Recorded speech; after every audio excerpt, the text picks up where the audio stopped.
ಇವತ್ತು ಬೆಳಗಿನ ಜಾವ ಬೆಂಗಳೂರಿನಲ್ಲಿ ನಮ್ಮ ಪಕ್ಷದ ಕಾರ್ಯಕರ್ತ ಸದಾ ನಮ್ಮ ಪಕ್ಷದ ಚಿಂತನೆ ರಾಷ್ಟ್ರವಾದಕ್ಕೆ ಪೂರಕವಾದಂತಹ ಪೋಸ್ಟ್ಗಳನ್ನು ಹಾಕಿ ಬೇರೆಯವರಿಗೂ ಕೂಡ ಮಾದರಿಯಾಗಿದ್ದಂತಹ ವಿನಯ್ ಸೋಮಯ್ಯ ನಮ್ಮ ಕೊಡಗಿನ ಇಬ್ಬರು ಶಾಸಕರ ಕಿರುಕುಳದಿಂದ ನೊಂದು ಬೇಸತ್ತು ಆತ್ಮಹತ್ಯೆಯನ್ನು ಮಾಡಿಕೊಂಡಿದೆ. ಆತ ಆತ್ಮಹತ್ಯೆ ಮಾಡ್ಕೊಳ್ಳೋಕ್ಕಿಂತ ಮೊದಲು ಬಹಳ ಸ್ಪಷ್ಟವಾಗಿ ವಾಟ್ಸಪ್ ಗ್ರೂಪ್ನಲ್ಲಿ ತನ್ನ ಕಡೆಯ ಮಾತು ಅಂತ ಹೇಳಿ ಬಹಳ ಒಂದು ದೀರ್ಘವಾದಂಥ ಸಂದೇಶವನ್ನು ಕೊಟ್ಟಿದ್ದಾರೆ. ಅದನ್ನು ನೋಡಿದರೆ ಬಹಳ ಸ್ಪಷ್ಟವಾಗುತ್ತೆ.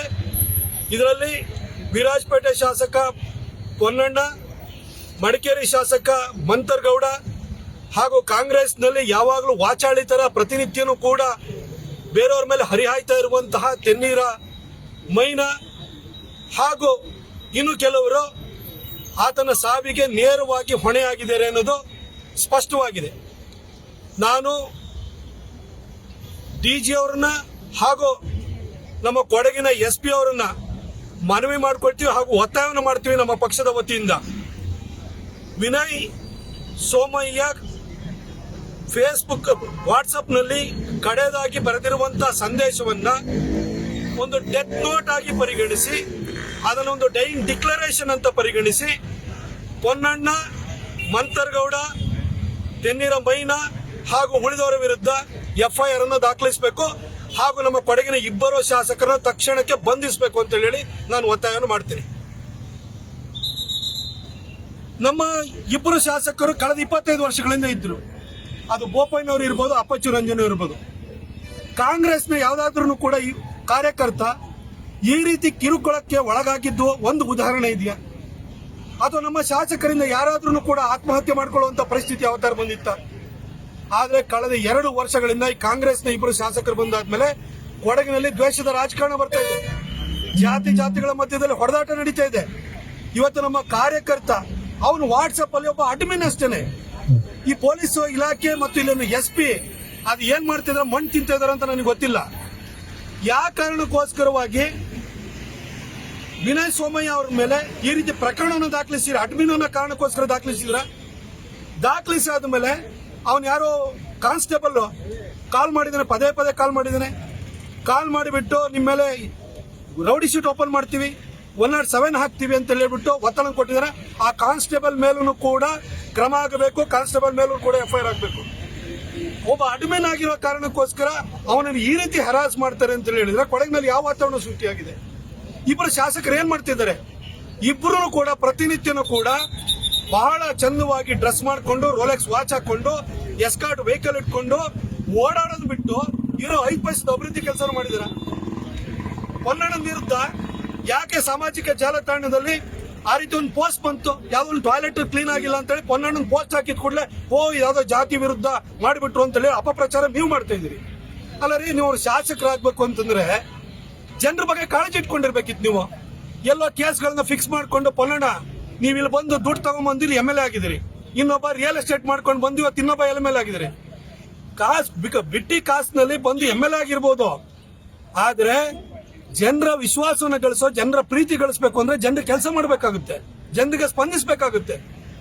ನಿಮಗೆ ವಾಟ್ಸ್ಆಪ್ ಗ್ರೂಪ್ ಇರ್ಬೋದು, ಫೇಸ್ಬುಕ್ ಇರ್ಬೋದು, ನಮಗೂ ತುಂಬಾ ಬೈತಾ ಇರ್ತಾರೆ. ನಾವು ಅದನ್ನು ಸಕಾರಾತ್ಮಕವಾಗಿ ತಗೊಳ್ತೀವಿ. ಕೆಲವೊಂದ್ಸರಿ ಎಲ್ಲ ಮೇಲೂ ಕೂಡ ಬೈದಿರ್ತಾರೆ. ಅದು ದ್ವೇಷದಿಂದ ಬೈದಿರೋಂಥದ್ದನ್ನ ನಾವು ಇಗ್ನೋರ್ ಮಾಡ್ತೀವಿ. ಪೂರಕವಾಗಿ ಅಭಿವೃದ್ಧಿ ಕಾರ್ಯಗಳಿಗೆ ಸಂಬಂಧಪಟ್ಟ ಹಾಗೆ ಯಾರಾದ್ರೂ ಟ್ವೀಟ್ ಮಾಡಲಿ, ಫೇಸ್ಬುಕ್ ನಲ್ಲಿ ಪೋಸ್ಟ್ ಹಾಕ್ಲಿ, ವಾಟ್ಸ್ಆಪ್ ನಲ್ಲಿ ಹಾಕ್ಲಿ, ಅದನ್ನ ಪೂರಕವಾಗಿ ತೆಗೆದುಕೊಂಡು ನಾವು ಕೆಲಸ ಮಾಡ್ತಾ ಇದ್ದು.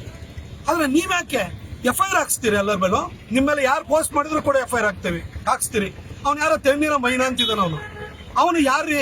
ಪೊನ್ನಣ್ಣ ನಿಮ್ ಚೇಲಲ್ವೇನ್ರಿ? ಅವನು ಪ್ರತಿನಿತ್ಯನೂ ನಿಮ್ ಬಗ್ಗೆನೆ ಯಾರೇ ವಾಟ್ಸ್ಆಪ್ ಗ್ರೂಪ್ ನಲ್ಲಿ ಏನೇ ಒಂದು ಪೋಸ್ಟ್ ಹಾಕಿರೋ, ಒಂದು ಅಭಿವೃದ್ಧಿ ಕಾರ್ಯದ ಬಗ್ಗೆ ಕೇಳಿದ್ರು ಕೂಡ ಹೆಚ್ಚಿಗೆ ಮಾತಾಡಿದ್ರೆ FIR ಹಾಕ್ಸ್ತೀನಿ ಅಂತಾನೆ. ಏನ್ ಕೊಡಗು SP ಪೊನ್ನಣ್ಣನ PS ಅಥವಾ ಕೊಡಗಿನ ಸೂಪರಿಂಟೆಂಡೆಂಟ್ ಆಫ್ ಪೊಲೀಸ್ ಅದು ಕೊಡಗಿಗ ಅವರು ಅಥವಾ ಪೊನ್ನಣ್ಣ PS ಆಗಿದ್ದಾರೆ ಅವರು? ಯಾಕಾಗಿ ಕ್ರಮ ಕೈಗೊಳ್ತಿಲ್ಲ? ಯಾಕಾಗಿ ಈ ರೀತಿ ನಮ್ಮ ಕಾರ್ಯಕರ್ತರ ಮೇಲೆ ಹ್ಯಾರಾಸ್ಮೆಂಟ್ ಮಾಡ್ತಾ ಇದ್ದಾರೆ? ಇದನ್ನು ನಾವಿನ್ನ ಕೊಡಗಿನಲ್ಲಿ ಸಹಿಸ್ಕೊಂಡು ಕೂರಕ್ ಸಾಧ್ಯ ಇಲ್ಲ. ತಕ್ಷಣಕ್ಕೆ ಪೊನ್ನಣ್ಣ, ಮಂತರ್ಗೌಡ, ಯಣ್ಣೀರ ಮೈನಾ ವಿರುದ್ಧ ಪ್ರಕರಣ ದಾಖಲಾಗಬೇಕು. ಅವ್ರ ವಿರುದ್ಧ FIR ಆಗಬೇಕು. ನಾನು ವಿನಯ್ ಸೋಮಯ್ಯ ಅವರ ಕುಟುಂಬದವರನ್ನ ಮನವಿ ಮಾಡ್ಕೊಳ್ತೀನಿ, ದಯವಿಟ್ಟು ಇಬ್ಬರು ಶಾಸಕರ ವಿರುದ್ಧ FIR ಆಗೋವರೆಗೂ ಕೂಡ ನೀವು ಅಂತ್ಯ ಸಂಸ್ಕಾರ ಮಾಡಕ್ ಹೋಗ್ಬೇಡಿ. ಇವತ್ತು ನಿಮ್ಮ ಮಗಂಗಾಗತ್ತೆ, ನಾಳೆ ಬೆಳಗ್ಗೆ ಇನ್ನೊಬ್ರು ಮಗಂಗಾಗತ್ತೆ. ಅಂತ್ಯ ಸಂಸ್ಕಾರ ಮಾಡಕ್ ಹೋಗ್ಬೇಡಿ. ನಮ್ಮ ಮೈಸೂರಿನಲ್ಲೂ ಕೂಡ 2015ರಲ್ಲಿ ಈ ತರ ರಾಜು ಮಾಡ್ರ ಕೇಸ್ ಆಯ್ತು. ಅವತ್ತು ಕಮ್ಯುನಲ್ ವೈಲೆನ್ಸ್ ಅಂತ ಹೇಳಿ ಅದಕ್ಕೆ ಪರಿಹಾರವನ್ನು ಕೊಡೋವರೆಗೂ ಕೂಡ ನಾನು ಹೆಣವನ್ನು ಎತ್ತಿರಲಿಲ್ಲ, ನಾನು ಬಾಡಿ ತೆಗೆದಿರಲಿಲ್ಲ. ಅದೇ ರೀತಿ ವಿನಯ್ ಸೋಮಯ್ಯ ಅಂತ್ಯ ಸಂಸ್ಕಾರನು ಕೂಡ ಮಾಡಕೂಡದು, FIR ಆಗೋವರೆಗೂ ಅಂತ ಹೇಳಿ ಆ ಕುಟುಂಬದವ್ರನ್ನು ಕೂಡ ಕೇಳ್ಕೊಳ್ತೀನಿ. ಹಾಗೆ ನಮ್ಮ ಕಾರ್ಯಕರ್ತರಿಗೂ ನಾನು ಮನವಿ ಮಾಡ್ಕೊಳ್ತೀನಿ, ಇವರಿಬ್ಬರು ಶೋಕಿಲಾಲಗಳು ಯಾರಿದ್ದಾರೆ MLAಗಳು, ಇವ್ರು ಎಲ್ಲೇ ಹೋದ್ರು ಕೂಡ ಗೆರಾವ್ ಹಾಕಬೇಕು, ಅವರನ್ನ ಪ್ರಶ್ನೆ ಮಾಡಬೇಕು. ಯಾಕೆಂದ್ರೆ ವಿನಯ್ ಸೋಮಯ್ಯ ವಾಟ್ಸ್ಆಪ್ ಗ್ರೂಪ್ ನಲ್ಲಿ ಮಂತರ್ಗೌಡೆಯಿಂದ ಕಾಲ್ ಹೋಗಿದೆ. ಏನು ಕೇಳಬೇಡಿ, ಏನು ವೈಯಕ್ತಿಕವಾಗಿ ಬಂದ್ ಹೇಳಕ್ಕೆ ಏನು ಇವ್ರ ಮನೆ ಕೆಲಸನ? ಇದನ್ನ ಧಮಕಿ ಹಾಕುವಂತ ಕೆಲಸ ಮಾಡಿದ್ದಾರೆ ಇಬ್ರು ಶಾಸಕರು. ಅದರಲ್ಲೂ ಪೊನ್ನಣ್ಣ ಎಂತೋ ದ್ವೇಷದ ರಾಜಕಾರಣ ಮಾಡ್ಕೊಂಡಿರುವಂತದ್ದು. ಹಾಗಾಗಿ ಇಬ್ರು ಶಾಸಕರ ವಿರುದ್ಧ FIR ಆಗಬೇಕು, ಅವರನ್ನ ಬಂಧಿಸುವಂತ ಕೆಲಸನೂ ಕೂಡ ಆಗಬೇಕು. ಕೊಡಗಿನಲ್ಲಿ ಶಾಂತಿ ಮತ್ತು ಸೌಹಾರ್ದತೆಯ ವಾತಾವರಣ ಸೃಷ್ಟಿಯಾಗಬೇಕು ಅಂತಂದ್ರೆ ಇಬ್ಬರು ಶಾಸಕರು ಆದಷ್ಟು ಬೇಗ ತೊಲಗಬೇಕು. ಇವ್ರ ವಿರುದ್ಧ FIR ಹಾಕಬೇಕು ಅಂತ ಹೇಳಿ ನಾನು ಪೊಲೀಸ್ ಇಲಾಖೆಯನ್ನ, ರಾಜ್ಯ ಸರ್ಕಾರವನ್ನು ಕೂಡ ನಾನು ಕೇಳ್ಕೊಳ್ತೀನಿ. ನಾವು ಡಾಕ್ಟರ್ ಆಗಬೇಕು ಅಥವಾ ಇಂಜಿನಿಯರ್ ಆಗಬೇಕು ಅಂತಂದರೆ ಯಾವ ಅಕಾಡೆಮಿಗೆ ಹೋಗಬೇಕು, ಯಾವ ರೀತಿಯಾಗಿ ನಾವು ತರಬೇತಿಯನ್ನು ಪಡ್ಕೊಳ್ಬೇಕು ಅನ್ನೋಂಥದ್ರ ಮಾಹಿತಿನ ನಿಮಗೆ ನೀಡ್ತಾ ಇದ್ದೀವಿ. ನಮ್ಮ ಸಂಸ್ಥೆ ಎಕ್ಸೆಲ್ ಅಕಾಡೆಮಿಕ್ ಸಂಸ್ಥೆ 15 ವರ್ಷದಿಂದ ನೀಟ್ ಮತ್ತು CET JEE ಕೋಚಿಂಗ್ ಕೊಡ್ತಾ ಬರ್ತೀವಿ. ನಂಬರ್ 1 ಫ್ಯಾಕಲ್ಟೀಸಿಂದ ನಾವು ಟೀಚ್ ಮಾಡಿಸ್ತೀವಿ, ಅಂದರೆ ಇಂಡಿಯಾದ ನಂಬರ್ 1 ಫ್ಯಾಕಲ್ಟೀಸ್. ನಾವು ನೀಟ್ ಕ್ರ್ಯಾಶ್ ಕೋರ್ಸ್ನ ಕೊಡ್ತೀವಿ ಮತ್ತು CET ಕ್ರ್ಯಾಶ್ ಕೋರ್ಸ್ನ ಕೊಡ್ತೀವಿ. ಕ್ರ್ಯಾಶ್ ಕೋರ್ಸ್ನ ಸೆಕೆಂಡ್ PUC ಸೈನ್ಸ್ ಯಾರು ಓದ್ತಾ ಇದ್ದಾರೆ ಅಂಥ ಮಕ್ಕಳಿಗೆ ನಾವು ಕೊಡ್ತೀವಿ. ಸೆಕೆಂಡ್ PUC ಕಂಪ್ಲೀಟ್ ಆಗಿರೋ ಮಕ್ಕಳಿಗೂ ಕೂಡ ನಾವು ಈ ಕ್ರ್ಯಾಶ್ ಕೋರ್ಸ್ನ ಕೊಡ್ತೀವಿ. ಪ್ರತಿದಿನವೂ ಕೂಡ ನಾವು ಡೈಲಿ ಟೆಸ್ಟ್ ಕಂಡಕ್ಟ್ ಮಾಡ್ತೀವಿ. ಇವತ್ತೇನು ಪಾಠ ಆಗಿದೆಯೋ ನಾಳೆ ಡೈಲಿ ಟೆಸ್ಟ್ ಕೊಡ್ತೀವಿ. ನಮ್ಮ ಎಕ್ಸೆಲ್ ಅಕಾಡೆಮಿಲಿ ಒಂದು ವಿಶೇಷತೆ ಏನಂದರೆ ಒಂದೇ ಕಡೆ ಹಾಸ್ಟೆಲ್, ಒಂದೇ ಕಡೆ ಕೋಚಿಂಗ್. ಮಕ್ಕಳು ಒಂದ್ಸತಿ ಕ್ಯಾಂಪಸ್ಗೆ ಎಂಟ್ರಿ ಆದರೆ ಅವ್ರ ಕೋರ್ಸ್ ಮುಗಿಸ್ಕೊಂಡೇ ಆಚೆ ಹೋಗಬೇಕು, ಆ ಥರ ವ್ಯವಸ್ಥೆ ಮಾಡಿರ್ತೀವಿ. ತೆಲಂಗಾಣ, ಆಂಧ್ರ, ಡೆಲ್ಲಿ ಆ ಕಡೆಯಿಂದ ಕರೆಸಿ ನಾವು ಫ್ಯಾಕಲ್ಟೀಸ್ನ ನಂಬರ್ 1 ಫ್ಯಾಕಲ್ಟೀಸ್ನ ಟೀಚ್ ಮಾಡಿಸ್ತೀವಿ. ಎಕ್ಸಾಮ್ಗೆ ಹೋಗೋಕ್ಕಿಂತ ಮುಂಚೆ ಮಾದರಿ ಎಕ್ಸಾಮ್ನ ಒಂದು 15-20 ಎಕ್ಸಾಮ್ ಕೊಡ್ತೀವಿ ನಾವು.